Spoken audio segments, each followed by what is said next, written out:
Cybersecurity, there's a ton of content out there, and if you don't know where to start, it can be overwhelming, even paralyzing.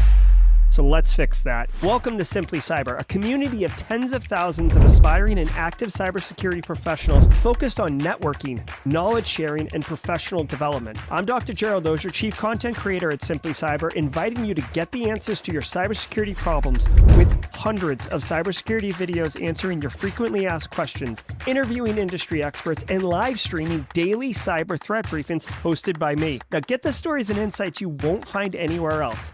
Hit subscribe now and dig into all the fresh content on the channel and in the community. Nothing should stop you from launching and leveling up your cybersecurity career today.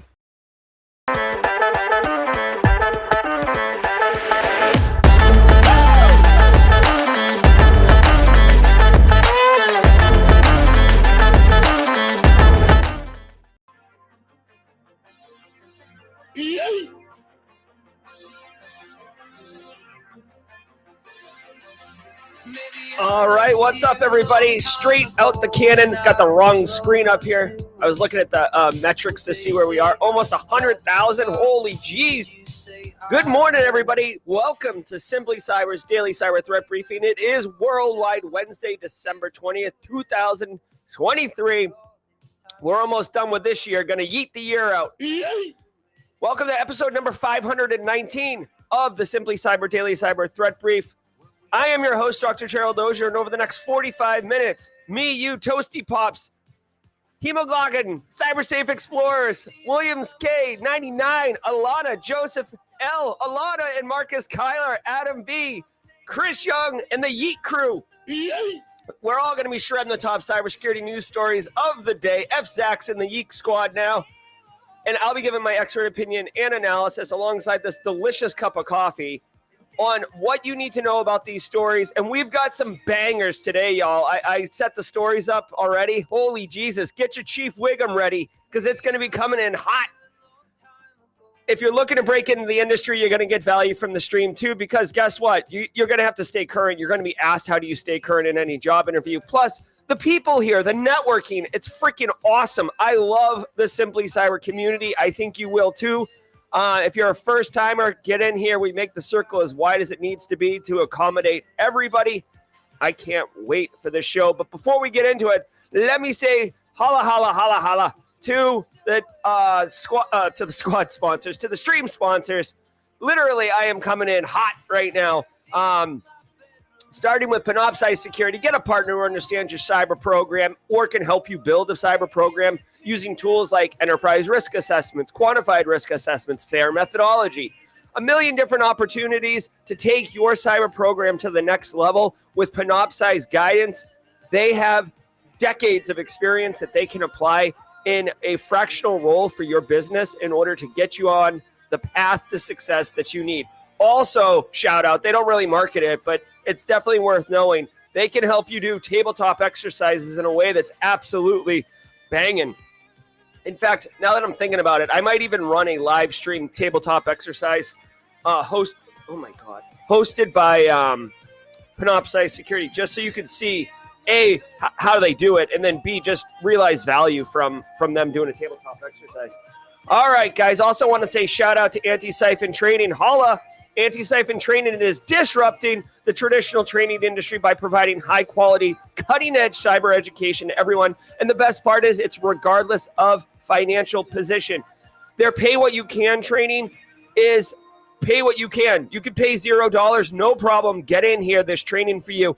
And their instructors are top-notch instructors. John Strand himself. If you're a squad member, go ahead and drop that John Strand emote in chat. John Strand himself teaches 3 different courses in the Pay What You Can program. 2 of them are being taught very early in 2024. End of January is one of them. First week of February is the second one. Don't sleep on these opportunities. Guys, really, it's not about money then. It becomes about, is it a priority? Do you need to learn these things? Can you make time to learn these things? Really, really good. Also, one of their instructors is the very talented Bo Bullock, who you may know as the author of Graph Runner, a really, really good tool that can help offensive security professionals discover cloud misconfigurations. Oh, by the way, he'll be my guest on Simply Cyber Live this Thursday. So if you want to see the man in his fierce beard himself, come by on Thursday afternoon. You will be happy you did. Also Barricade Cyber, but more about them at the mid-roll. Guys, every single episode of Simply Cyber's Daily Cyber Threat Brief, just like this one, is worth half a CPE. So say what's up in chat, grab a screenshot, file it away. Simple, easy, takes 30 seconds. You're here anyways. And when it comes time to submit CPEs, just count the number of files and multiply it by 0.5. Done. If you don't know what to say in chat, hashtag Team SC, hashtag Team SC, Simply Cyber. We are one community, hashtag Team SC. It's great to see you all, 212 of you beautiful people. I know a lot of people are on vacation right now, and I absolutely love it. I'll be taking a 3-day weekend myself. No show on Monday next week because it is Christmas, the day where we bring in the Druid holiday of bringing a tree into your house. All right, guys. It is Worldwide Wednesday, so stay tuned for that. I'm going to top my coffee off. Oh, this coffee's so good. And by the way, shout out to everybody in chat who was talking about the coffee, loves a good coffee. I know some people don't drink coffee. Carrie, James Driscoll, not coffee person, but the coffee's where it's at, y'all. All right. Got a fresh cup. Now, normally, if you're new, excuse me, if you're new here, drop a hashtag first timer in chat, please. We love knowing who our first timers are. We have a special emote, a special sound effect for all you first timers. Here's the emote. Welcome to the party, pal. There's the sounder. Welcome to the party, pal. Hashtag first timer. If it is your first time on stream with us. Oh, yeah, the French press. You got to do the French press. I have a travel French press. Thank you, CJ. I have a travel French press. I have a travel water boiler. It's out of control. All right, guys. Worldwide Wednesday is my favorite segment. We have a special segment every day of the week, and Wednesday is Worldwide Wednesday. It is a sponsored segment, so I should have done this already, but let me do this really quickly.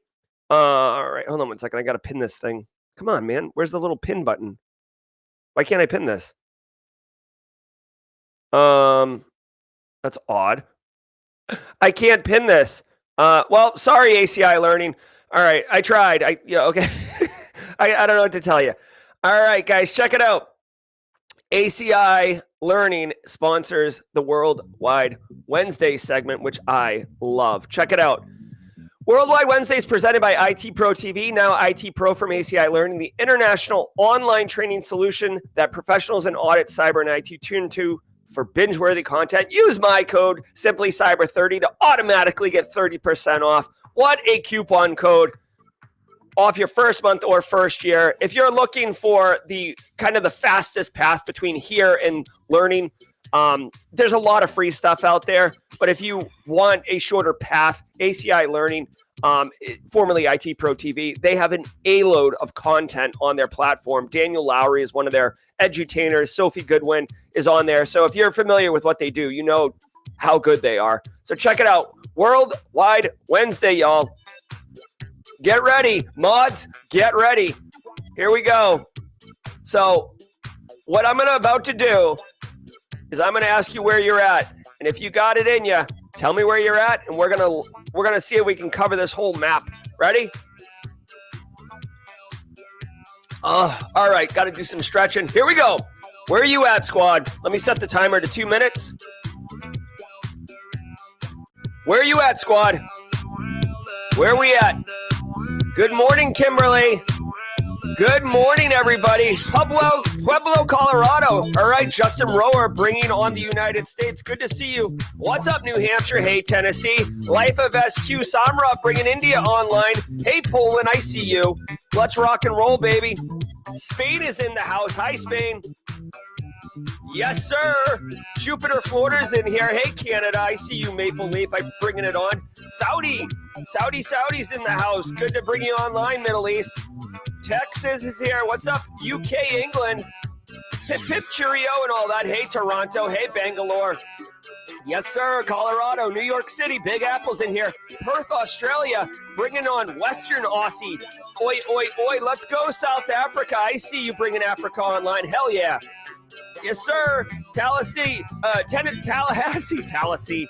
France is here. I see London. I see France. Let's go. Va Beach is in the house. Hey, England, I see you. Japan. Fernando's bringing Japan online. Yes. South Africa, we got you. The PR. Chris Need bringing on the PR. I see you. Yes, South Africa. North Carolina. North Kakalaka. Ethiopia from Houston, Texas. You know what, Medine? We're gonna do it. We'll bring on Ethiopia. Living in Va. Nice, Sid Patton. Absolutely. Ghana, West Africa. Ooh, I'm clicking right today. Nigeria's in the house. Look at this. There is an African-related story today. So Africa, getting ready. Zimbabwe. Dude, look at this. Africa is coming strong today. Kenya. Damn. Look at this. We got Africa in the house today. Liberia. Liberia's west coast, isn't it? There it is. Dude, my African map game is strong today. What's up, Massachusetts? Hey, DR. Leonardo, my man. Good to see you. Leonardo's bringing the DR on. Buenos dias. All right, Sebasot. Massachusetts. I love it. West Virginia.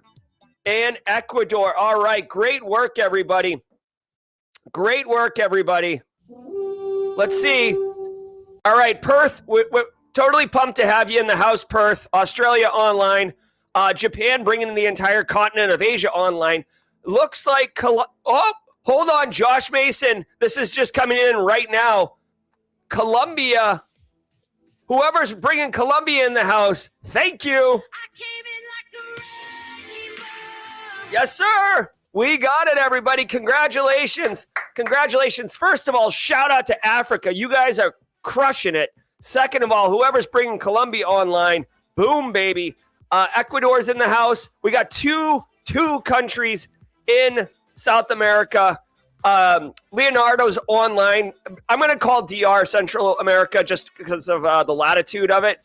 But, guys, this is what I'm talking about. Morocco's in the house. Hell yeah, look at this.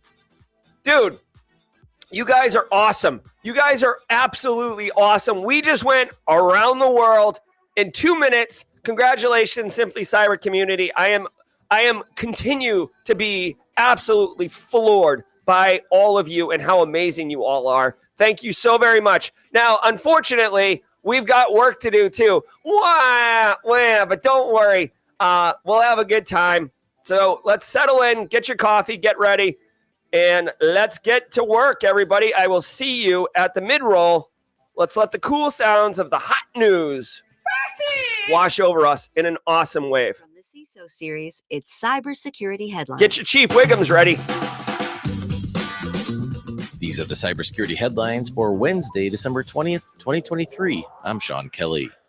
FBI disrupts Black Cat ransomware network. On Tuesday, the U.S. Justice Department announced that it has seized websites of the second most prolific ransomware as a service operation, Black Cat, also called ALF-V or Noburus. The DOJ said the FBI has provided a decryptor to dozens of victims globally, saving approximately $68 million in ransom demands. The search warrant reveals law enforcement used a confidential informant to infiltrate Black Cat, observe its operations, and obtain credentials to the gang's back-end affiliate panel used to manage extortion campaigns. Earlier this month, Black Cat's Tor-based leak site disappeared in what was believed to be a law enforcement operation.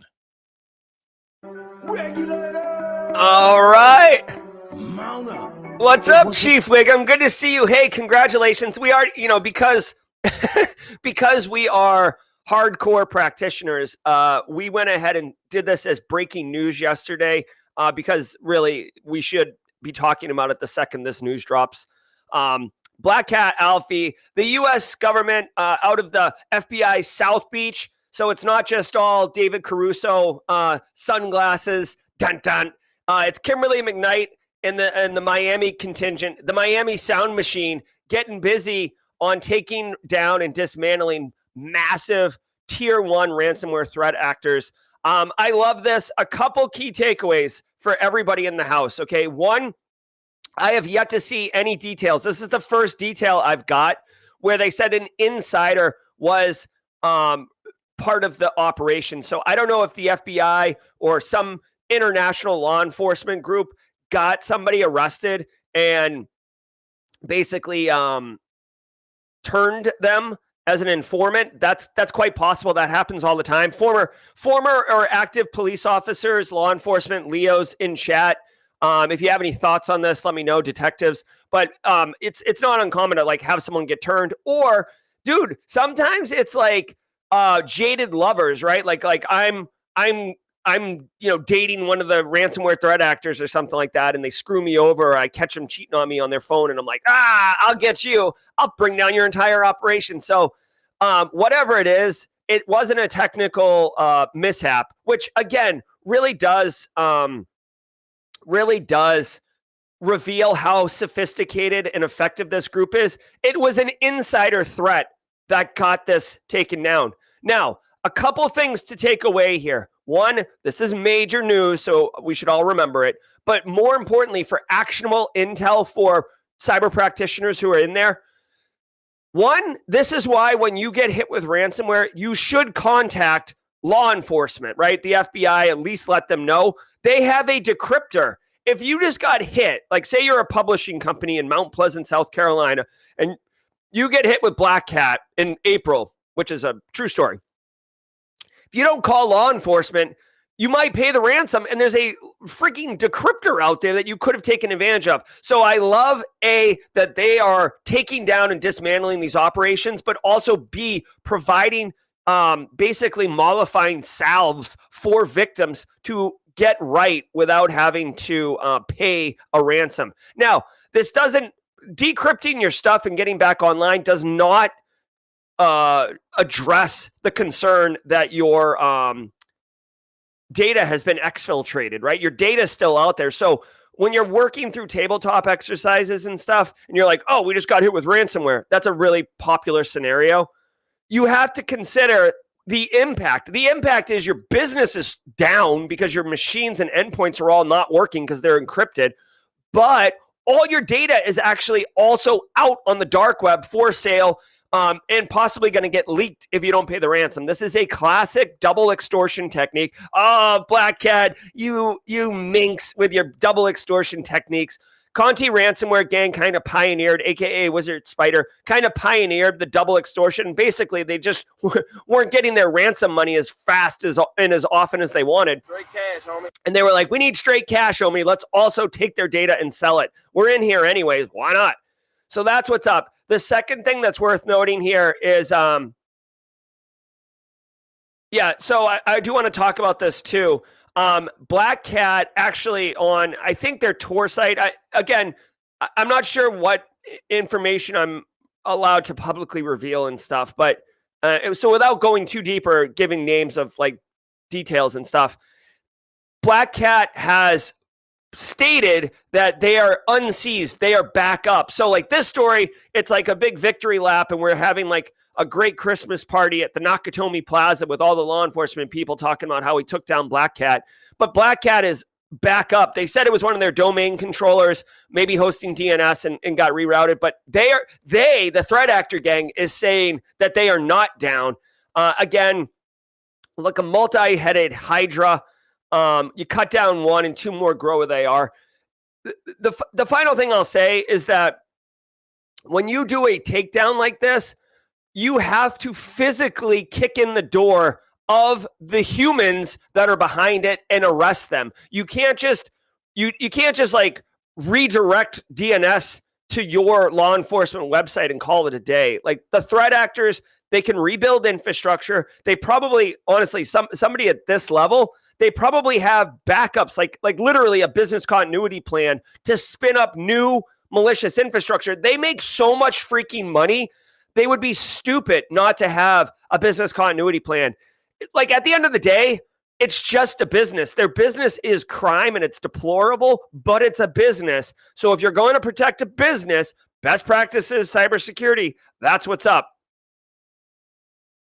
Eric Taylor is saying perhaps doing a podcast, like basically a just-in-time podcast on this topic of what we know thus far, kind of like a breaking news. You know, like when there's breaking news and they like cut to the reporter and like, this is the update and the little chyron across the bottom. Eric Taylor's talking about doing that. Let us know in chat. Actually, I mean, I can only imagine how lopsided this poll is going to be. But let's see. Do you want a what we know so far Black Cat live stream podcast, I guess, with Eric Taylor. Eric Taylor of Barricade Cyber. Let's see what everybody. Here you go, Eric. Here's the deets if you want it. I'm going to suspect 99% yes, 1% no, and they're just trolling. All right, let's keep going. But hey, you know what? I'm going to do it again.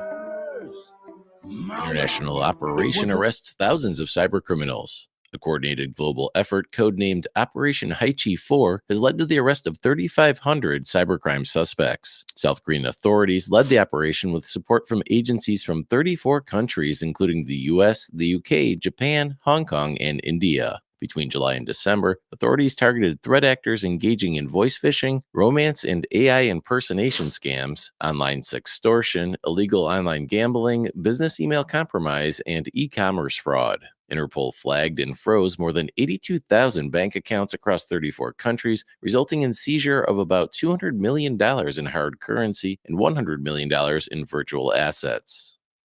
Wow. Okay, so first of all, as I said, your Chief Wiggum emotes are going to get burned out today. Hey, Jeremy Williams from the Boo Boo Bus. Good morning. Happy holidays to you too, sir. Great to see you with that blue badging. Dude, all right, so Interpol, I love Interpol. Like, I've always loved Interpol. I think that name is so hot. That Hansel's so hot right now. I think Interpol, it's like, maybe it was like baked into me from Where in the World is Carmen Sandiego, but I just think if you got Interpol coming after you, there's nowhere you can hide. Interpol is where it's at. Dude, 3,500 criminals arrested, $200 million in hard currency. Let that sink in for a second. $200 million in hard currency. When we're talking about these major seizures, it's always like cryptocurrency, right? Like, oh, Lazarus Group stole $500 million of like Monero. Like, ooh, like good luck cashing that in. But dude, 200 million in hard currency. I don't even understand. Like, I don't understand. This is not one gang. This isn't like one enterprise, one criminal syndicate they took down. They went like to the wood shop. I mean, to the woodshed and just like basically Oprah. Okay, where's my Oprah emote? Oprah, right? Like the Oprah, like you get arrested, you get arrested, you get arrested. Like there's nowhere safe. We're taking everybody down. You're committing crimes. Like you're like a low-level fisher, arrested. You're a high-end romantic scammer, extortion, arrested. Like you're going down, bro. Exactly. Yes, exactly. This is it right here. Thank you, BSEC. Regulators out there right now. Merry Christmas, you filthy animal. Oh my God, it's so good. It's so 3,500 criminals, dude. Where do you put them all? Like there aren't enough like jails on like buses converted to jails. Like where are you? This is a massive takedown. So way to go, Interpol. And hopefully this I hope that this actually cripples a lot of cybercrime. Frankly, we could use the break. Am I right, guys? Like we could use the week between like Christmas and New Year's off just to catch our breath before we go ham in 2024. But dude, this is cool. Again, this story is like awesome. 34 countries, law enforcement agencies from 34 countries, massive organization. It was a 6-month operation, which I totally love. And basically, dude, they froze 80,000 bank accounts. Just like, please let it sink in for a minute. Again, I was never in law enforcement, but let it sink in. They arrested 3,500 people. That's it. That's massive. Oh, it's so good. It's so good. All right. The TLDR here is this is just a like, let this wash over you as like, whew, good work, everybody. Good work. I'm super pumped. Glad to see it's working. Sony's video game plans leaked by ransomware group. Hackers claim to have leaked over 1.3 million files from Sony's Insomniac Games division. The Reseda ransomware group claimed the hack on December 12th, threatening to auction the data for approximately $2 million in Bitcoin. The leak includes game roadmaps, budgets, and details about its Wolverine game slated for release in 2026. The leak also reveals Sony plans to release several Marvel-inspired titles over the next decade, including Spider-Man 3. Other leak details include compensation and personal info of dozens of current and former employees, photos of an executive's credit card, financial agreements, and multi-million-dollar executive parachute payment agreements based upon the studio's sale to Sony. Okay. So, all right. Here.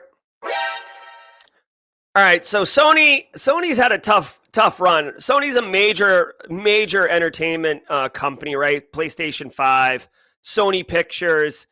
They were involved with the hack of Sony Pictures hack of The Interview. North Korea hacked them. They were all pissy. I mean, understandably, the film is about assassinating their leader. Like him or not like him, it's still pretty like on the nose.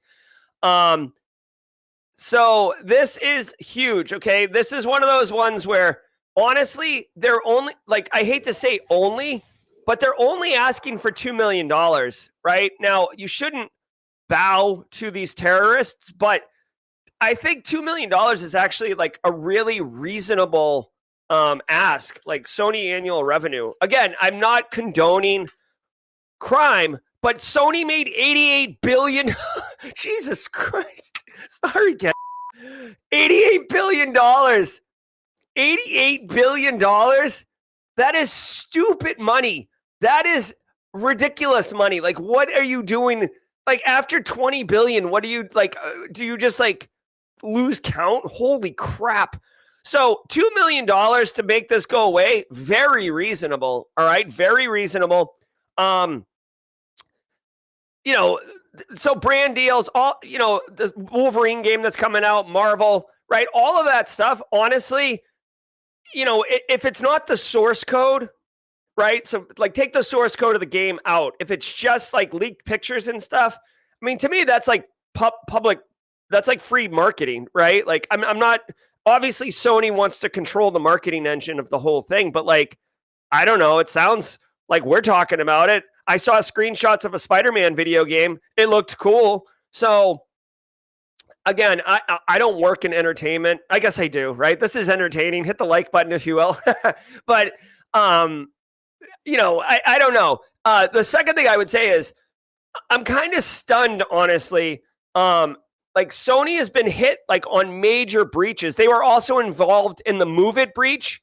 If you guys remember the Klopp ransomware gang over the summer, just like destroying businesses all over the place. Sony was in that as well. So I would say two things for practitioners. One, you can use this Sony story right here because everybody knows Sony. Everybody knows PlayStation, right? Everybody knows Marvel, right? The movie studios have jammed Marvel down our throat to the point of nausea, right? So you can use this story and say, listen, we need to be vigilant. The way I would use this story is like, listen, we need to be vigilant. Here's a timeline of Sony, an $88 billion company. Make sure you throw the numbers in there because the business side, they like money. Straight cash, homie. And be like, listen, an $88 billion company got hacked in 2014, got hacked in 2023 this summer with the Klopp ransomware gang, and just got this Insomnia Studios video game leak also. It just goes to show you that even if you've been hit multiple times and you have essentially an infinite budget, if you're not vigilant, if you're not consistent, if you don't practice good cyber hygiene on the regular, you can get hit again, and you will get hit again. So we need to think through. I haven't said this on stream in a while. It's cyber resiliency, everybody, not cybersecurity. Like, period, end of story. So we need to be resilient and think through what's going to happen if we get hacked, when we get hacked, how bad's the hack, how do we control it? Can we compartmentalize data? Can we control access to the systems? Can we put in detection so we can see lateral movement in the environment? All of these things, because we're not stopping anything. All we're doing is managing while we're taking on water, right? Submarine takes on water. It can compartmentalize the compromised part of the boat and keep on its mission. That's what businesses should be doing with cybersecurity or cyber resiliency. All right.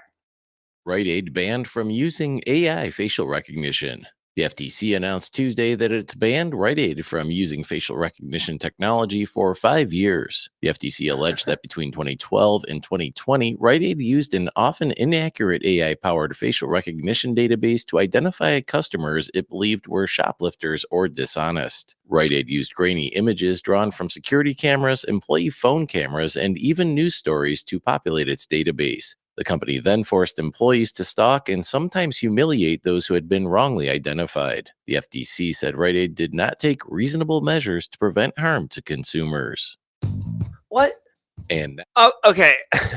So 2 things. One, AI. Rite Aid's banned from using AI for 5 years. All right. Like, good luck. Good luck implementing that. AI is baked into everything right now. You're not stopping Rite Aid from using AI for 5 years, FTC. Like, love you, mean it. You're not doing that. That is not realistic. Second of all, Rite Aid, what the hell? Sorry, Kennedy. Rite Aid, what are you doing? What are you doing? Like, so AI facial recognition to identify shoplifters. Okay, like, on principle, I get it. Having your staff humiliate customers, and it's like a false positive. False positives where something registers that it's a problem and it's actually not. And false positives happen all the time in our industry. So here's my thing, right? I am a cashier at Rite Aid, right? Or I'm stocking shelves at Rite Aid. Like, that's my job. My job is not to humiliate customers. Are you out of your freaking mind, bro? Get out of here with that. So good. I'm glad the FTC dropped a ban hammer on Rite Aid, and shame on Rite Aid for using this. Dude, the use of AI facial recognition as a tool of capital surveillance is out of control. There's a very well-known example, and you can look this up, but Madison Square Garden uses facial recognition.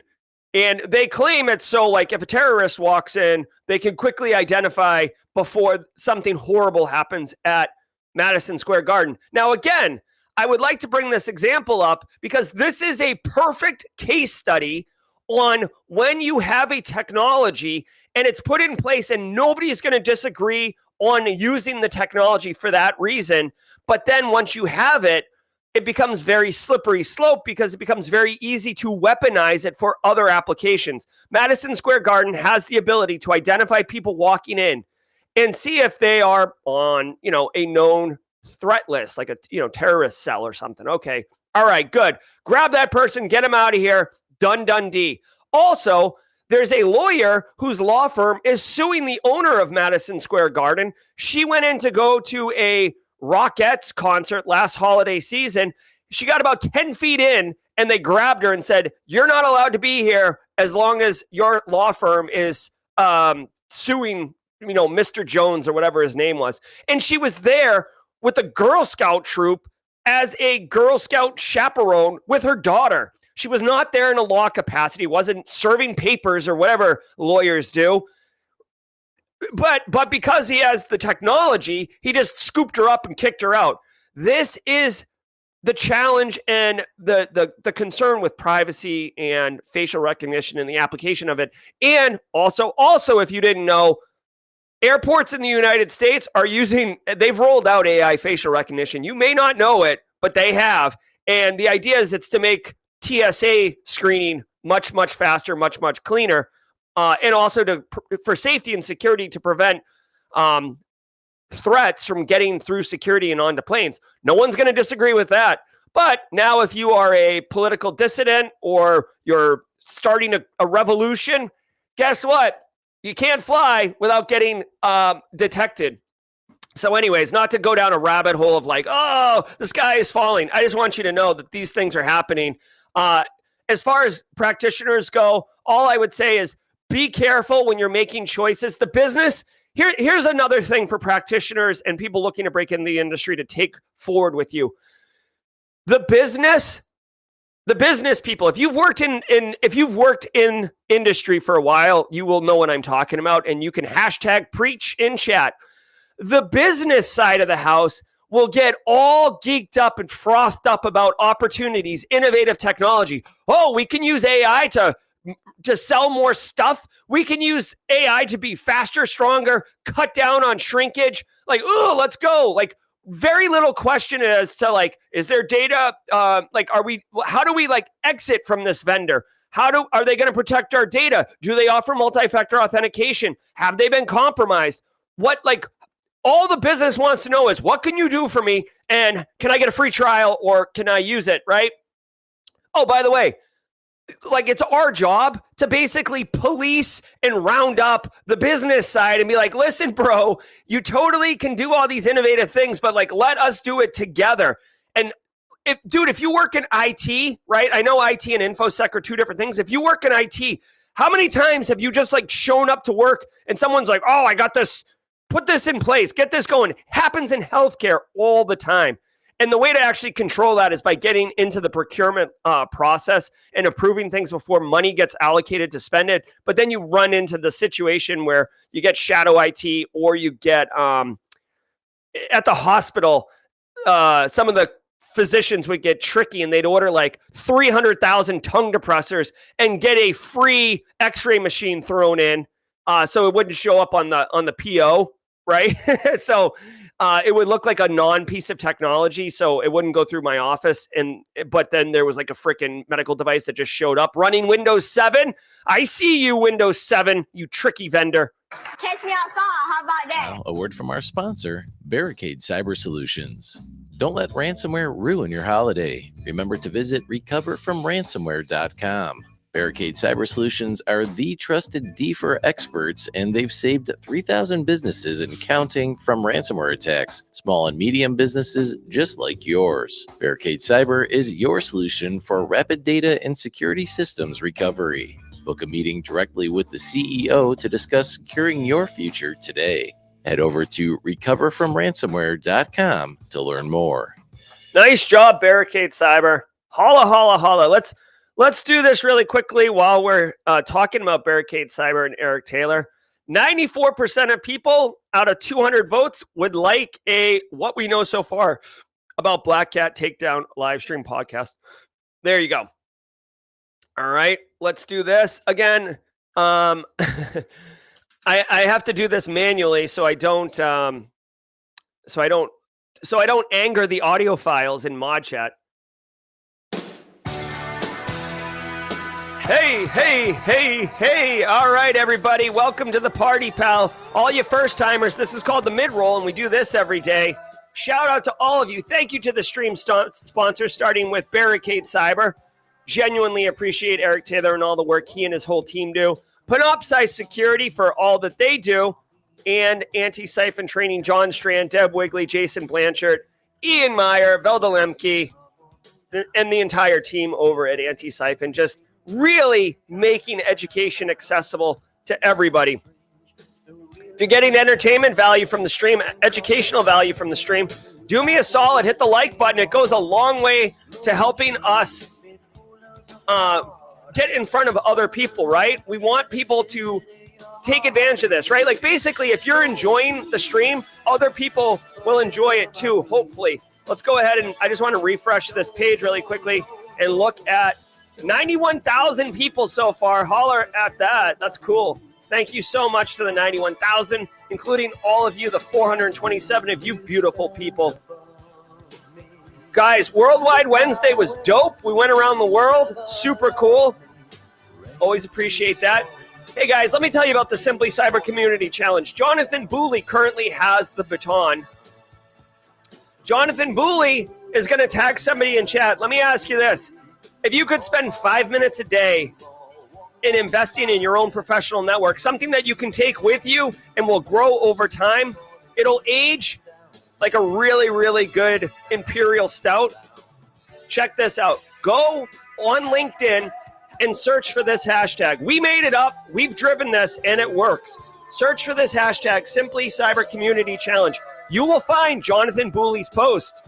You will absolutely find Jonathan Booley's post. comment on Jonathan Booley's post, right? Connect with Jonathan, connect with the people in the comments. I'm in the comments. I connected with the people in the comments. So for 5 minutes, I made some new network connections of people that I know are legit, supportive cybersecurity people. Now here's where it gets bananas. Everybody that goes and checks out the post right now is going to see my comment and the other people who have already commented. Connect with the people in the comments. You will passively grow your own professional network while you sleep because of this cycle. 5 minutes a day for 2 weeks. Come back and tell me it didn't work. I dare you. Or I don't dare you. I challenge you. You will find your professional network grows. Jonathan Booley, his story's awesome. Healthcare. He got great mentorship when he was younger. He got little devious, and instead of being punished, he was supported and shown how he can harness his curiosity for good. Love it, love it, love it. Rex, 2 months longer than some celebrity marriages. Love the squad membership. All right. Hey, Benny Blanco for the first time. Welcome to the party, pal. Benny Blanco, hashtag first timer.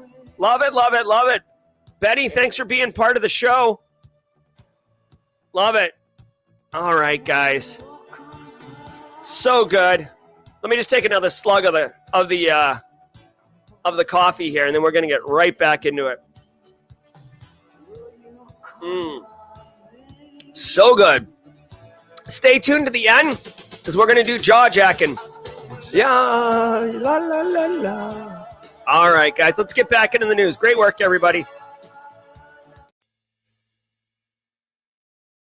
Hackers abusing GitHub to control compromised hosts.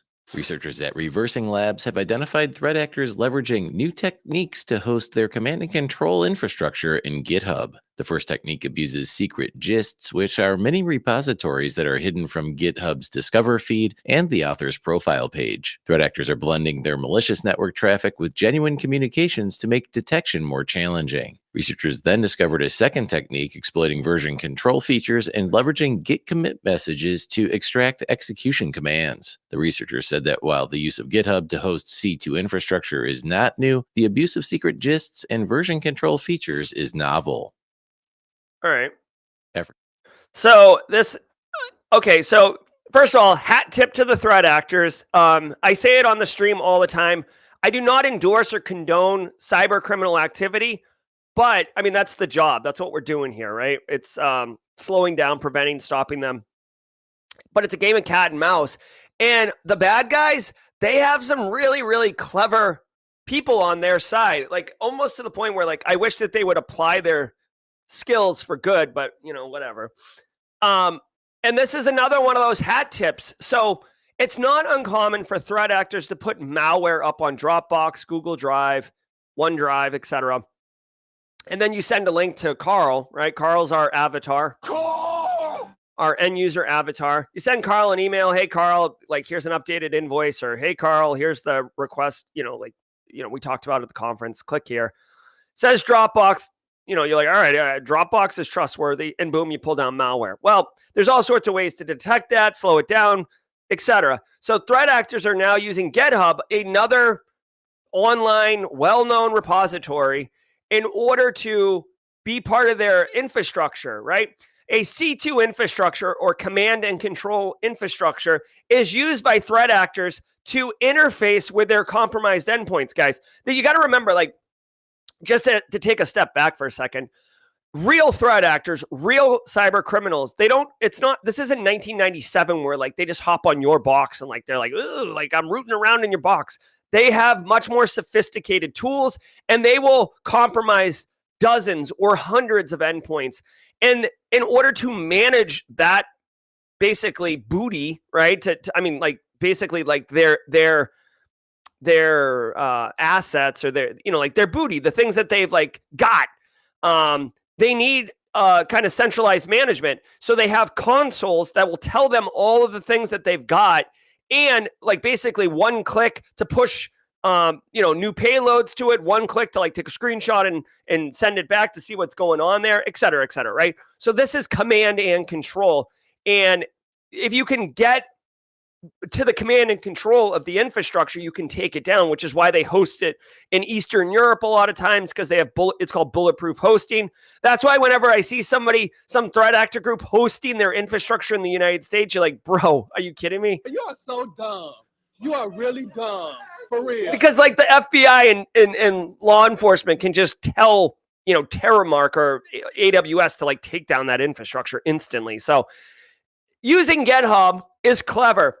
Like open source projects can take code, so you can host literal code. You can also put, like you can see here, I don't know if the screenshot's actually legit or not, but you could see here, they have some like random obfuscated generic statement.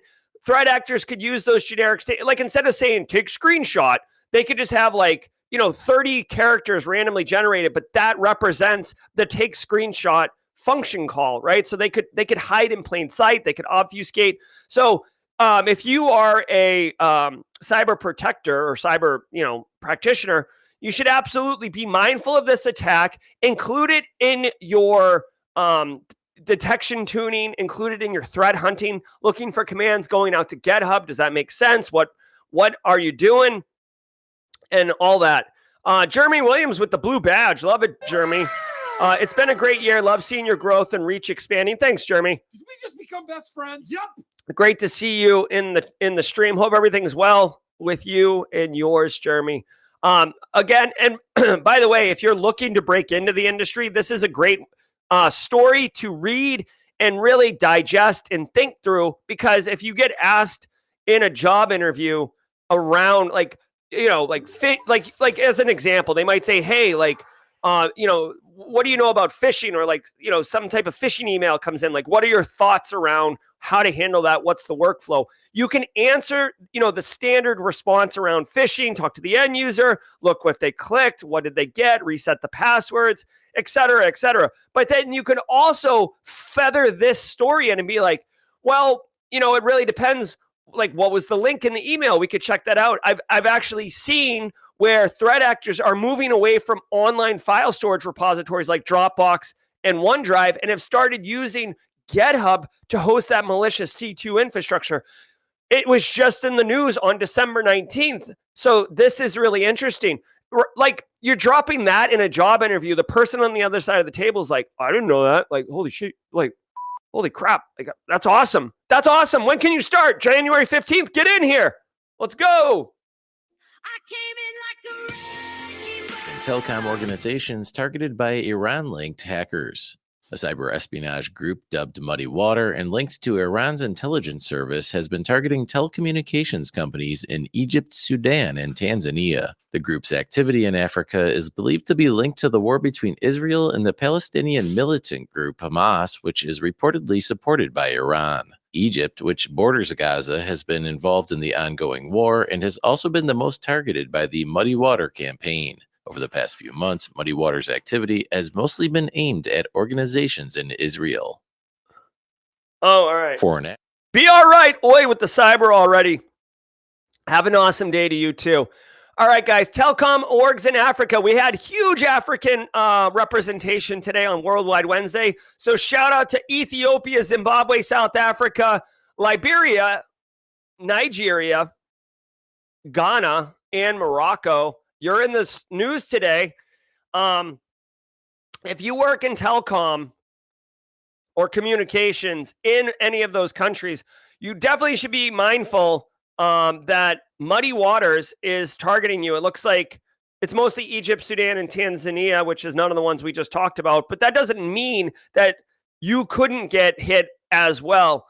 Basically, this is one of those stories where when I see it, I'm like, okay, you basically need to think, like, you need to revisit your threat model and say, hey, there's an uptick in activity on communications within African countries. If that is in scope of the businesses and the business units that you are responsible for protecting, this right here turns the dial to the right on likelihood of being compromised, right? So when you're doing your risk calculations, if you boil it down to like its most basic principles, likelihood and impact, that's what we're doing here, right? So your likelihood, it goes up. You're going closer to the red side of the graph. So be mindful of that. You would even, like, honestly, if it was me and I was like, all right, I do work in telecom and I do work in, we have business units in Ghana, right? Which is not one of the ones attacked, but I might say, okay, like Muddy Water, we've been following Muddy Water for a while. What are their TTPs? MITRE ATT&CK, right? MITRE ATT&CK. This is exactly what I would do. Like exactly what I would do. Resources, where's the groups? Where's the groups, man? Yeah, CTI groups. And then I would go right to Muddy Water. There's got to be one here from Muddy Water. Yep, there is right here, Muddy Water. And then I would say, all right, here we go. Like, they're targeting, these businesses. We already agree. Because of the uptick in activity that this is something we need to be mindful of. So how do we do it? Like, let's be deliberate about what we're doing. I would go right to MITRE ATT&CK, pull up this APT page with all their information, and I would go right here and I would start looking at their TTPs and figuring out what's going on here. Okay?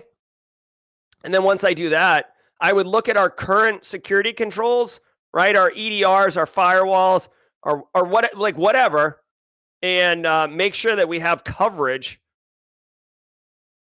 over this, right? Maybe even run something like Atomic Red Team, Red Canary, Atomic Red Team, just to actually make sure that our EDR, like, here's another thing that people should know, all right? And again, practitioners, you should totally do this.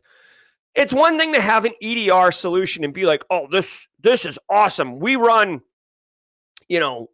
what, I don't want to say a specific brand name, right? But we run this, top tier, best of breed EDR solution. We pay $200,000 a year for this. Oh, it's so sick.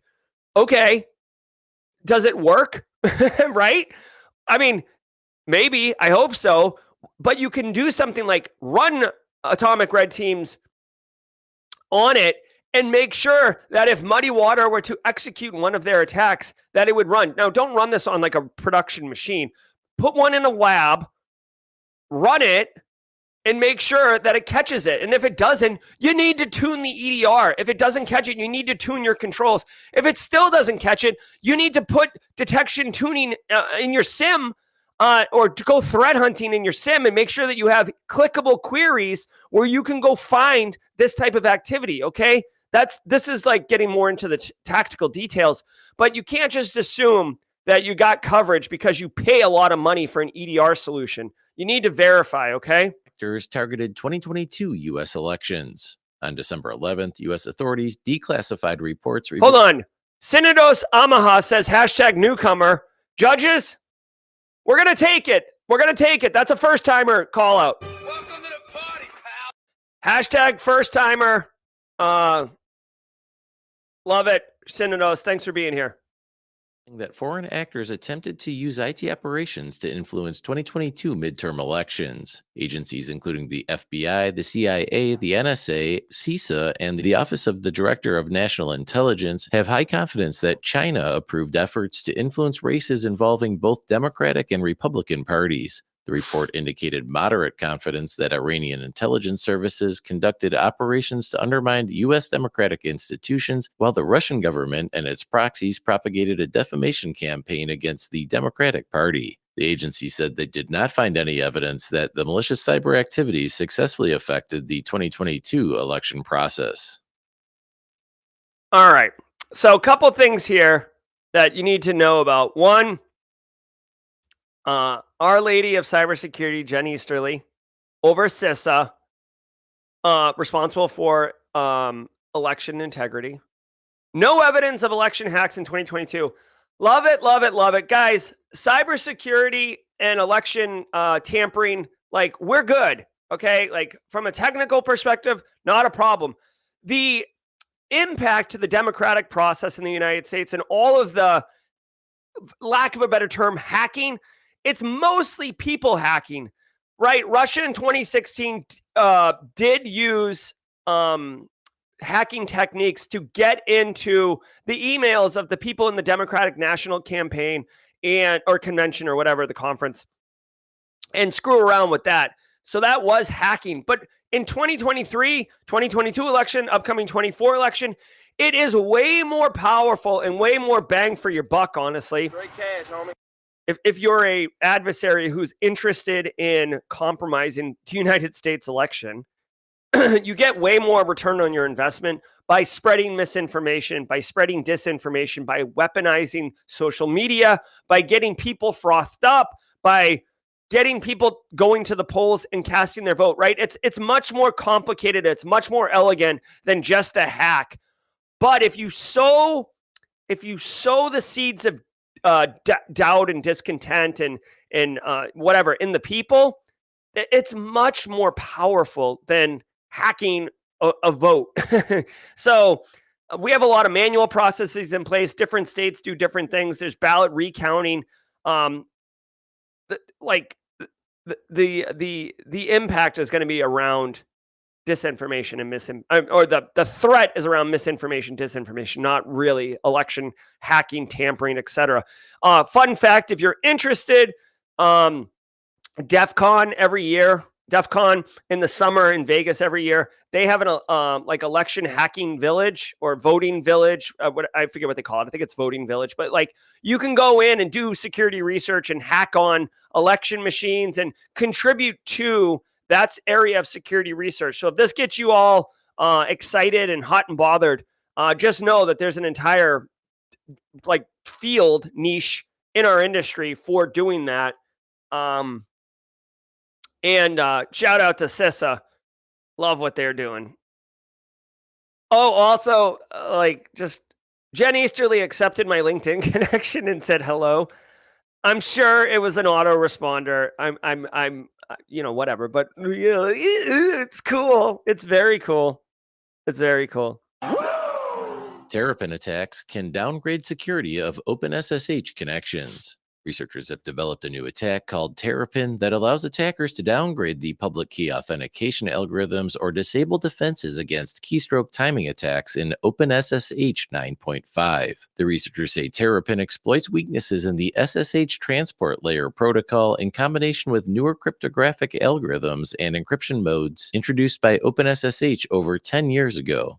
The attackers must be positioned at the network layer of a connection using specific encryption protocols to modify the handshake exchange. Despite Terrapin's specific requirements, the 77% adoption rate of the noted encryption modes makes the attack feasible in a real-world scenario. As vendors work to address the issue, the researchers have published a Terrapin vulnerability scanner on GitHub for admins to check their implementations. All right, here we go. We got, first of all, academic research. This is one of the, I hate to say this, but this is like one of the, I don't want to say rare, but this academic research is incredibly applicable to business today, right? A lot of times academic research is like really novel and cool, but you can't apply it today. This infographic is so hot. That Hansel's so hot right now. All right, so here's the deal. SSH, Secure Shell, it is the remote access protocol and application that we use all the time, mostly to connect into Linux systems, okay? And if you didn't know, I know Windows systems are very, very cool, and most businesses run Windows domains. But if you think of Windows as like, I don't know, I don't want to call them cows, but like Linux machines are very powerful and they are very relevant in modern IT infrastructure, okay? If you think that no one's running Linux, you're mistaken, right? And when I say running Linux, I don't mean for like your daily driver endpoint operating system. I'm talking about running back-end IT infrastructure. Linux is wicked powerful, super configurable, worth its weight in gold. But the way that we connect to these things is typically over SSH. Now, what is going on with this story and what should you do about it? Okay. One, you should either test this yourself or share this with your Linux admins. Chances are, and I hate to be flippant about this, but chances are your Linux admins have automated most of their job already. And they're like chilling. So sending this over to them will be exciting for the Linux admins. I'm sure that they will enjoy the opportunity to check this out. They said the researchers released a tool on GitHub that allows you to check your instance to see if it is vulnerable to this attack. Now, let me stop for a second and point this out. Criminals can also download this tool to see if your system is vulnerable to this attack. SSH is typically, it's used for remote access. So a lot of servers on the internet will be using SSH, right? So we have to have some internet facing systems, okay? So threat actors can absolutely use this and absolutely get on your box. So you need to prioritize this. Again, you should definitely be scanning your external network infrastructure to make sure that it's secure, you know what it is, kept up to date, you got to patch it. You got to patch it. This particular SSH thing, here's the deal, okay? When you make a connection, any connection, you're a client, you're making a connection to a server, right? It doesn't matter what you're doing. We'll use SSH in this case. You make a connection. The server wants you to make the connection. Whoever stood the server up wants to serve, right? That's why it's called a server. But it doesn't necessarily know who the client is that's going to try to make the connection and what they're going to use. So for the server to be incredibly flexible and serve as many clients as it can, it will allow multiple types of connections to be made. And I don't mean like on different ports and stuff. What I mean is, like imagine, if you will, you're using a web browser. You know how you pass like a user agent and it says you're using Chrome or you're using a Mac or you're using Internet Explorer, right? Like sometimes it's got operating system information. Sometimes it's just the browser. It's Safari. The reason it's doing that is because the server wants to serve different things. And with SSH, it can allow different types of encryption to be used to make that secure connection. It can support this library or this protocol or this schema. Usually it's like different algorithms. What is happening here is instead of connecting with like the best one, AES or whatever, it is allowing you to downgrade to a vulnerable version of an encryption algorithm that then their tool is going to take advantage of. Okay, so this isn't widespread, you got to stop everything and patch it.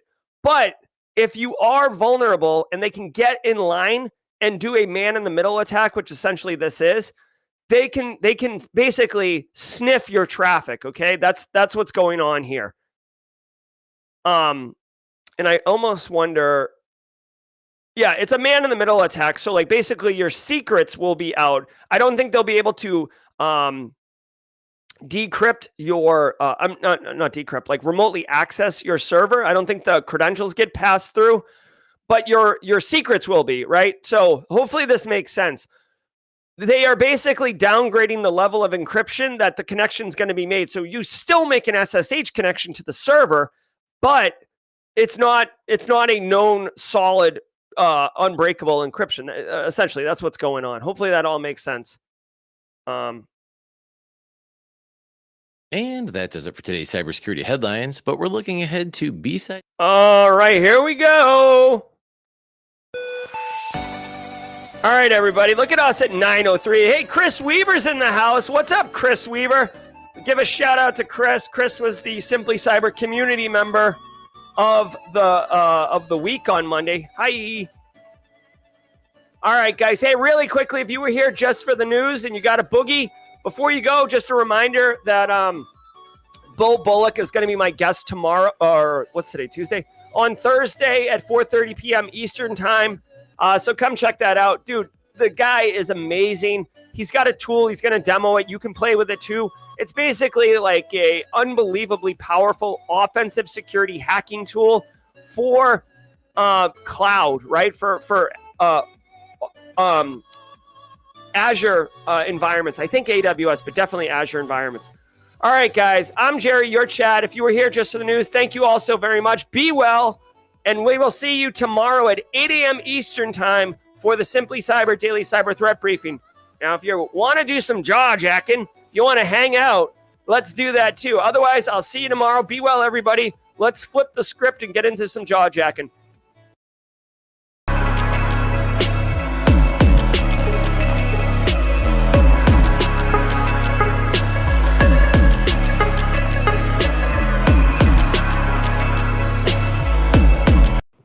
All right, everybody, what's up? Hope everybody's well. Welcome to Jaw Jack, and I'm your host, Jerry Guy, where we just kick it for about 30 minutes. AMA, ask questions, share resources, updates on Simply Cyber. I drink my coffee, which has now gotten kind of cold and most unfortunate.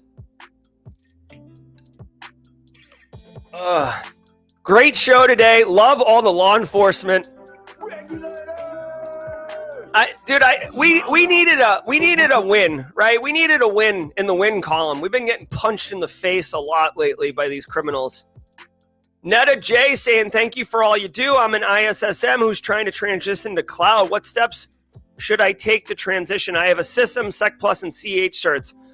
Very cool. So Netta J, I would just say, like, what do you want to do in cloud security, right? Do you want to be an engineer hardening? Do you want to manage a team? Do you want to be offensive security? The one thing I would say right off the bat, Netta J, is whatever, I would focus on one cloud platform. And I would look at AWS or Azure, and I would get, there's free training provided by Amazon and by Microsoft on those two platforms. And I would go get the security architect certification and training for the corresponding platform. Like, basically, cloud is so unique itself, and Amazon and Microsoft are doing it kind of differently. So I would absolutely go get trained up on their technology stack. And also I would actually get trained up, Netta, on CI/CD pipelines, continuous integration, continued deployment, the modern way of software engineering. I'm not saying you need to become a software developer, but what I am saying is cloud really does take a lot of advantage of API, CI/CD. So understanding what that looks like will enable you to better serve in a cloud security role. That's what I would do. I need a microwave out here. Oh, for my coffee. Yeah, I'm getting a little beer fridge at some point out here. I just, like, Cyber 101 has been owning me. I absolutely need to get in front of that. By the way, I got shout out to all the people who reached out to me for beta testing. I've got all the beta testers now. I will reach out to you, beta testers. I need to, like, formalize the questionnaire. I want this to be a full thing. So, like, I want you to sign up and get the automated email that's going to have a link on going to the lab environment. And you know what I mean? So, like, this isn't just like, do you like my video? It's like, you're a student. Here's the student experience. I need to make sure that all of the automation's working. So just know the Cyber 101 is not just me dumping videos online and you consuming them. It's an entire experience, which is what I'm wicked excited about. So let's roll. All right, let's go here. Shuttle Crab tagged for the community challenge. Shuttle Crab, are we?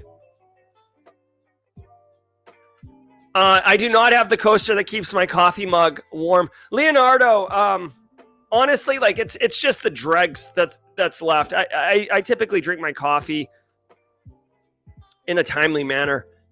Shuttle Crab, you there?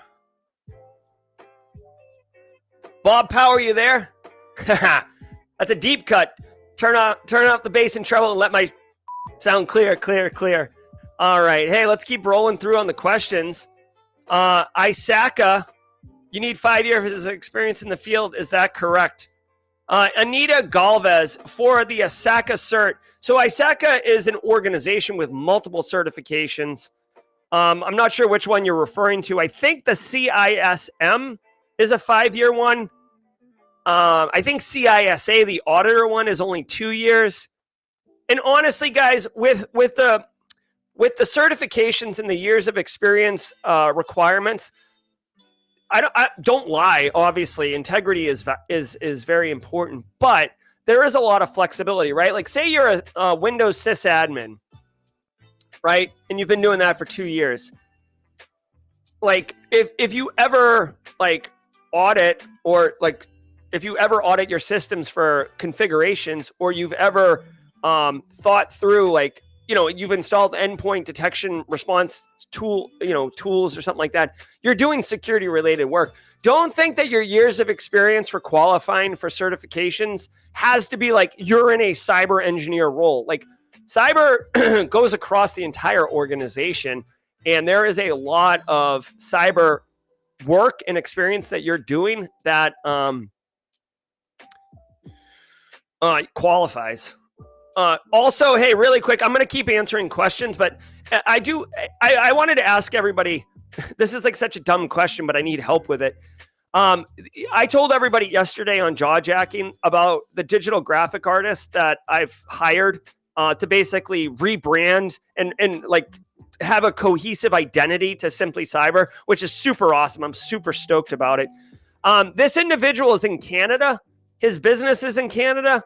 I tried to pay him, and I can't like issue a payment to Canada. Like, has anyone in the United States paid a business in Canada? Like, I know this sounds ridiculous and silly, but like, is there a well-defined workflow that I'm supposed to do? I don't know, but I want to pay it in 2023 for tax reasons. And I can't figure out how to get this guy. Like, it's literally like Fry from Futurama with a fistful of cash saying, take my money. I desperately want this company to take my money.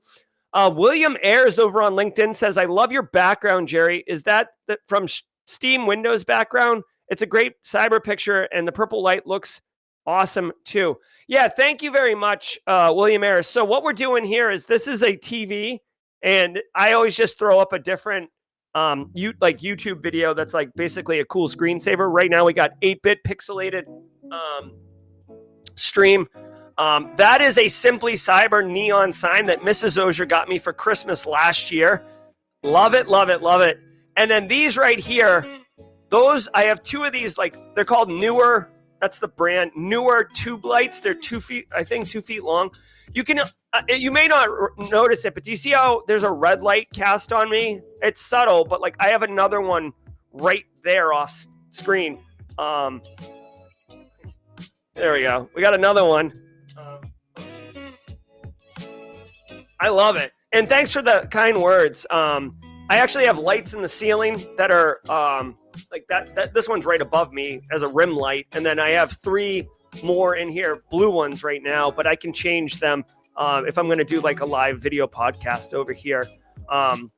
So anyways, yeah, it's what's up. Thanks, William. I love light. Hey, here's like a free or like a bonus Tidbits Tuesday. I love light. I love light. I know that sounds ridiculous, but it's true. All right.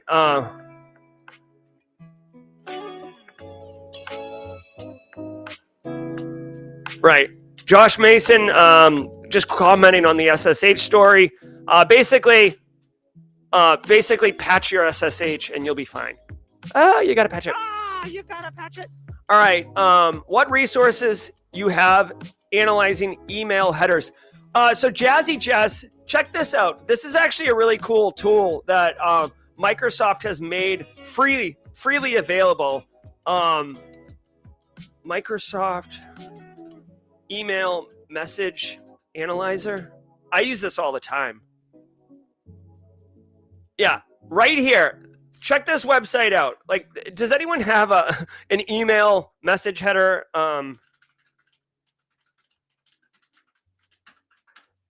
So check this out. Like, I don't have one right now. If someone, the thing is, I don't want to dox anyone, but like, basically, if you just copy and paste a email header right here, this, and hit the analyze button, it'll basically break it all down right here and show you all the things in a nice, clean format. I use this tool. I used to use this tool all the time. This is like free and effective, and it doesn't need to be Microsoft email. It could be anything or any email. But yeah, this is the tool I use, Jazzy Jazz. That's what you need. That's what you need to use. Holla! All right, what else we got? Doc G. This is NSA Virus Lab coming at me. Doc G, how much power did you get in the Cyber Shed? I built mine with 100 amps main. NSA Virus Lab, I don't know. So there's a lot of things I do know, and there's a lot of things I don't know. And I'm very proud to say that, like, the things I don't know, I absolutely don't pretend to know, and I get people to help me. So all I can say, NS Virus Lab, is that I hired a electrician, and he put if this tells you anything, he put a separate panel on my house and ran a separate power to my house. I have I can't show you because it's mounted, but I have a I think they call it split V. I've got a Mitsubishi Electric HVAC unit attached to this house, and it runs off that. And I've got all the power that you could imagine. I think I've got more than enough. Funny story. When the HVAC company was installing this HVAC unit, again, the studio is 10 foot by 12 foot. The guy, and I live in the country, or I live in the South, right? So a lot of mossy oak people running around here, a lot of hunters, a lot of outdoors people. And the guy who was mounting this thing's like, oh man, he's like, this is sick. What are you doing out here? And I'm like, oh, I do YouTube videos. He's like, oh, he's like, I thought you were hanging. I thought this was like a deer meat cooler thing. Like, he's like, this split V here. He's like, you can get this room down to be able to hang deer in here. And I'm like, what are you talking about? He's like, oh yeah. He's like, you can make this a cooler out here. This thing will get you down there into that level of cold if you want. He's like, this space, like this split V is designed for like an entire basement, and I've got a 10 foot by 12 foot space. He's like, oh yeah, you could totally hang meats out here. I'm like, all right, well, if Simply Cyber doesn't work out, my backup plan is a meat hanging facility, I guess. I'll have to talk to Mrs. Auger about that. Thoughts on the movie Mr. Robot? So Jawan Hart, Mr. Robot. I don't know if there's a movie Mr. Robot. I didn't know that they did that, but there's definitely a TV show called Mr. Robot, so I'm just going to assume that's what you're talking about. Mr. Robot, the TV show, is 100% accurate, and all the things that he does in that show is legit. They actually have, I think Sammy Kamkar is technical director over security for Mr. Robot, or at least he was involved at some point. And they make it a point to make sure that all the things that are done in Mr. Robot are realistic and practical. Now, sometimes Mr. Robot, the guy, he'll sit down and he'll just like code, like he'll write a Python script and like with 0 bugs. And I mean, that's kind of like outrageous, but all the hacks, the rubber duckies, the attack on the data center where, you know, he compromises, that's all real. Here's just a fun site. I don't know if you guys know this one, Hacker Typer, but check this out. You can screw with people like this. Watch this. Like, yes, yes, yes, no, no, yes, yes, yes, yes, no, no, yes, yes. Hacking. I'm hacking right now. And like, obviously this looks all legit and it's super silly. But you can mess with people, which is fun. Okay. Hacker Typer. Okay. Go check that out. It's a fun little toy. It's a toy. I mean, it's basically for comic relief or something, right? If you want to mess with somebody, that's a fun little thing. All right. William Ayers, do you think it's still worth learning? Oh, cool. Eric Taylor answering my question. Thank you, Eric Taylor. I'll have to call the bank on that. William Ayers, do you think it's still worth learning to code, or will AI take the majority of that work in the future? I'm looking at C, but now I'm not sure where to focus my studies. Yeah, I've got some dark thoughts when it comes to AI, honestly. So I'll try to not taint the stream with that. As far as learning to program goes, I don't think that there's going to be a lot of software engineering jobs per se, but understanding how code works and what like C, for example, C really gets into like memory allocation and these type of things. Understanding how programming works and how computers work and how software works is valuable, okay? Because like you might have to write your own tools. Threat actors are going to write code. You have to be able to analyze code, deobfuscate code, write code that like does, whatever, like scripts and stuff like that. So I think there is value in it, William. I don't think it's a dead art. Okay. I will tell you that I got a computer science degree. I was a software engineer for a hot minute, and I use my ability of coding all the time to like, not hack stuff, but like read something or understand something or tweak something. But I'm not like sitting down writing code. All right. Jonathan Lindsay, you may have talked about this before. I try and stay updated, but in 3 to 4 years, you think it's going to be AI hell on the internet? Yeah. It's I don't know, man. AI is really changing. AI is changing everything. And I mean, right now, your best bet is to just like use AI to help you do your job, whatever it is, right? If you're not using AI right now, you're going to be behind. Okay. You definitely have to use AI. You have to use AI. All right. As far as AI hell goes, I'll leave this as an exercise to you, but look up what swarms are. Look up what AI swarms are. That's where I think we're going, and that is scary to me. In fact, I'm desperately trying to build a swarm of my own, literally, so I can understand it better. But look up Dave Shapiro on YouTube and look into AI swarms. All right. Have you ever implemented ISO 27001? Kuda Chimera asks, is it possible to use transferable skills from NIST?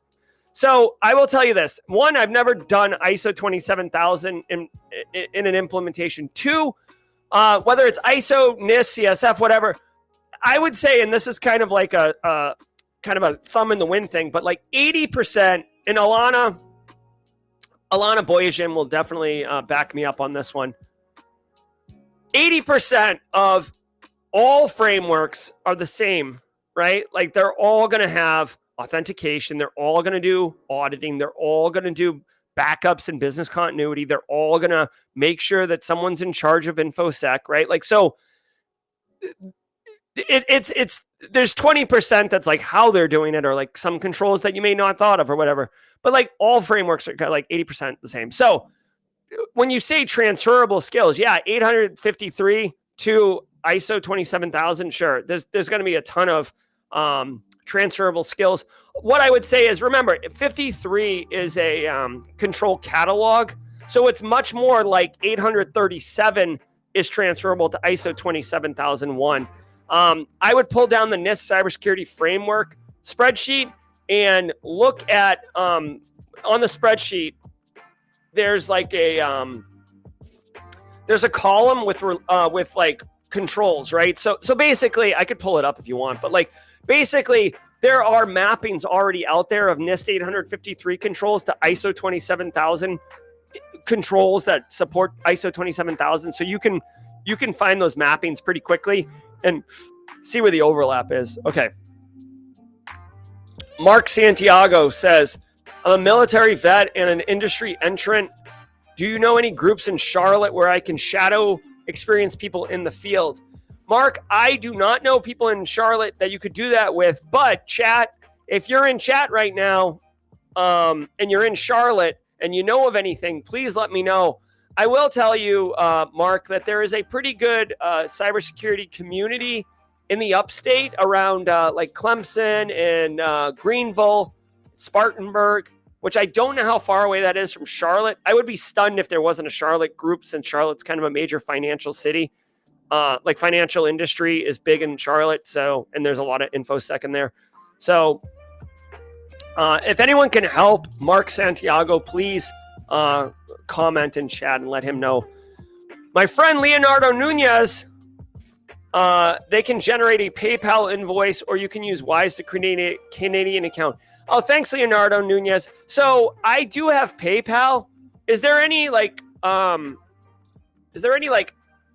fees with PayPal? I mean, sorry to be so like clumsy and awkward. Like, I don't know if there's fees with PayPal. I would not like to pay fees. I mean, I know I'm willing to pay some fees, but like if it's like a percentage, I don't want to do that. This ACH from the bank account seems option. All right. Hey, have we heard from Shuttle Crab? Did we hear from Shuttle Crab yet? Because if not, we need to know because Rhonda, yesterday Rhonda had said she wanted to be the baton holder, and so let's see what's up. All right, David Crawford. So Alfie lost creds to their campaign portal. This sounds like they weren't using MFA. Is there a good reason for bad guys not to use MFA? No, I mean, they should use MFA, frankly. I mean, I don't see why they shouldn't use MFA. David Crawford, I don't think they could have been using MFA, honestly. It was an insider threat. They had someone on the inside. The call was coming from inside the house. So who knows? They could have had like 5 factors of authentication. If you got someone on the inside who's got access, it's game over. Robert Cooper, Jerry, have you ever used a mocha pot? I just switched, and the next level richness is awesome. No, but let's Google it together, everybody, and let's see what this is in real time. Mocha pot. I hope it's coffee related. Mocha pot. Oh, I thought this was like a Turkish thing. All right, so let me look at this really quickly. Mocha pot. Iconic stovetop espresso maker. All right. Let's look at this. All right. So here's the deal. I have seen these. I actually have an espresso maker because I'm bougie like that. Here's my only thing, and this is going to sound like such a silly problem, but I drink an entire French press, a big 2-hand French press every single morning, right? So I probably drink like, I don't know, 40 ounces of coffee every morning. The espresso maker, I'm not a huge fan of Mark Santiago. Connect with Josh Mason in chat, please. I'm not a fan of like the midday cappuccino or whatever. Like this, I love the recommendation, Robert Cooper. Thank you. But for the way I consume coffee, this isn't enough coffee. Like I need a massive amount of coffee at once. So I would have to make like 10 of these. And the amount of time it would take to make this 10 times is just, I couldn't. So I love it. I love the, there's a 20 ounce version. Hold on. Let's do mocha pot 20 ounce. Okay. Let's see what's up. All right. Now you're talking my speed here. Now you're talking. Let's look at this thing. 12 cups. Oh, tonight. All right. I do have a gooseneck pot. All right. Robert Cooper. 12 cups of coffee. Let's be real. It's more like 4 cups of coffee if you're filling my cup. But Robert Cooper, I'm intrigued. Thank you, Robert Cooper. Ooh, a $2 coupon too. Don't mind if I do. Thank you. All right. Mocha pots are so hot. That Hansel's so hot right now. Mocha pot. Robert Cooper. Let me know if you got thoughts on mocha pots. All right, let's keep rolling here. What are we doing on time? 9:28. I have tentatively a 9:30 appointment with a guy who's a friend of mine, he's friends with a friend of mine, and I made a point to connect with him. He hasn't replied to me though. Like he said he wanted to meet at 9:30, but he hasn't replied to me. Oh, hey Gerald. Sorry, I'm on the West Coast, so that's early. Any chance you're open later in the day? Sure. 1 second. Looks like this is going to go a little. Sure. How's I don't know. 11:30 a.m. Sorry. Sorry, I'm doing this in real time in front of you guys. Or 10:30 a.m. would actually be perfect. Oh my God, stupid emote faces. 10:30 a.m. Eastern would be best for me, but could do 11:30. All right, I'm back. Sorry guys that I was doing that in real time. Jerry, have you ever? Okay. Oh, cool. Hey, a BSEC, should I use this? Do we want to show this on stage? Let me look at this really quickly. BSEC has provided a I just want to make sure.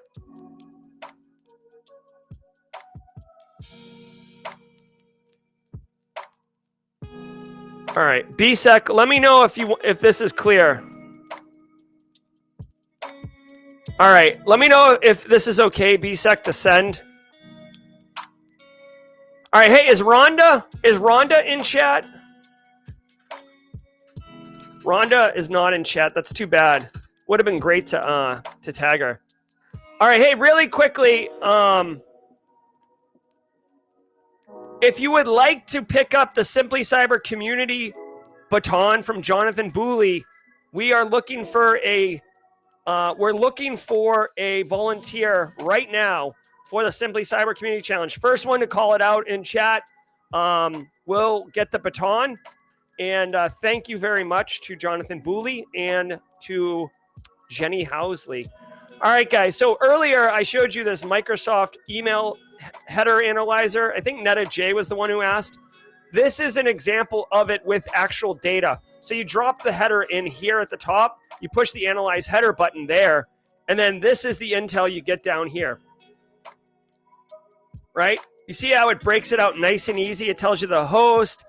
It'll actually go into details and tell you like SPF, like basically like BSEC showed this part, but like there's more information down here that will actually go into very specific detail around SPF, DMARC, DKIM, like all the things that you want. This is an awesome tool if you're researching a phishing email. All right. Thank you, BSEC, for that screenshot. All right. Chelsea Ray Waterhouse. We try to keep it to one time per person simply because we're trying to introduce and help as many people as possible. I would say maybe if it's been a year, you could do it again if things have changed. LaDonica Reed says, are you still planning on doing a live session on December 26th? I'm going to do a replay for December 26th. Can we vote replay or live for December 26th? I hope you and the mods can take the 26th off. I mean, I was planning on working on the 26th. I'm taking Monday, December, Christmas Day off, but I don't know. I love the community. I love serving this community. I mean, I was gonna work. So Toastman says, what shirt is that? This is the official conference shirt for Wild West Hackin' Fest 2023 from Deadwood. So if you attended Wild West Hackin' Fest, you can see the theme was like X-Files. So it's like basically a cowboy hat doing like a flying over a butt. Right? I mean, to use the actual correct term, like the land formation, is it pronounced butte or butt? I've always said butt. Anyways, also fun fact, Wild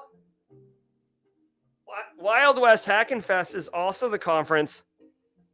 Oh, hold on. Is this battery dead? I think the battery's dead. That's too bad. Wild West Hackin' Fest is also the conference where I was awarded the Rita Award for my contributions to the community, mostly through Simply Cyber. But this is basically like an award that's given out once a year to individuals who have basically delivered community service and have leveled up the community and have helped a lot of people in cybersecurity. This is like, I'm very honored to have received this award from John and from the entire Black Hills community. This is on my desk. I literally run light on everything. I've got my PhD hung on the wall here, and this, like that's what I got. That's it. And super, super proud to have, and honestly, just overwhelmed to have been selected for that. All right, I got a couple more questions in me, and then I got to do some Cyber 101 work. Louisa B, please take on the Simply Cyber Community Challenge, y'all. Louisa B's got the baton. Please confirm, Louisa B, that you are going to take it. And then let's boogie. Threat actors, yeah, exactly. To LaDonica Reed's point about taking the 26 off, threat actors, they're not taking the day off. We gotta go. All right. Any other questions, thoughts, concerns? Yeah, I will. So BSEC said I should put the Rita on a shelf behind me. I don't have anything hung on my walls besides the degree. And I don't know. Like the Rita will get put up and featured. It actually lights up. I think the batteries are dead. It lights up. It's cool. It actually looks like it's actually like a UFO, like doing a tractor beam of pulling the cow up. It like lights up and stuff. It's nice. It's just I think the batteries are dead. All right. All right, guys. Before we go, did Louisa B accept the challenge? We good here? Oh, it's Chris's birthday. Happy birthday, Chris Cahall. All right. Wild West Hackin' Fest 2024. Oh, that's a fun thing. Here's another fun note. I'm telling you guys, the tea gets spilled at jaw jacking. I don't know if I've announced this publicly or not yet, but I have been asked to keynote Wild West Hackin' Fest 2024, and I've accepted, obviously. Obviously. So, obviously I'll be there, but I get the distinguished honor of keynoting it. So, woo! Winner, chicken dinner. So stay tuned for that. All right, Louisa B, we're going to keep our eyes out for your post. Thank you, Percy, for the kind words about the studio. All right, guys. I'm going to get out of here, do a little bit of work. Hopefully you guys are excited about the Cyber 101. I am friggin', it like dominates my mind. I watched Christmas Vacation last night and A Christmas Story with the family. So, all right, everybody. I want to thank all of you for being here. Thanks for the jaw jacking. Thanks for the good times. Thanks for the help on paying the Canadian business. Be well, and I will see you all tomorrow at 8 a.m. Eastern Time for the Simply Cyber Daily Cyber Threat Brief.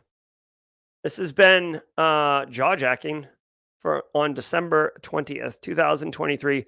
Be good, everybody, and until next time, stay secure. If you enjoyed that content, keep the cybersecurity train going by connecting with the other Simply Cyber community resources. We have the Discord server that's lively and always keeps the conversation going. You can connect with me directly on LinkedIn. And also every single weekday morning on the Simply Cyber channel, we're doing live daily cyber threat briefings, 8 a.m. Eastern Time, as well as Thursday at 4:30 p.m. We're doing live stream interviews with industry experts, and we produce videos that we push out every Wednesday morning. I'm Jerry from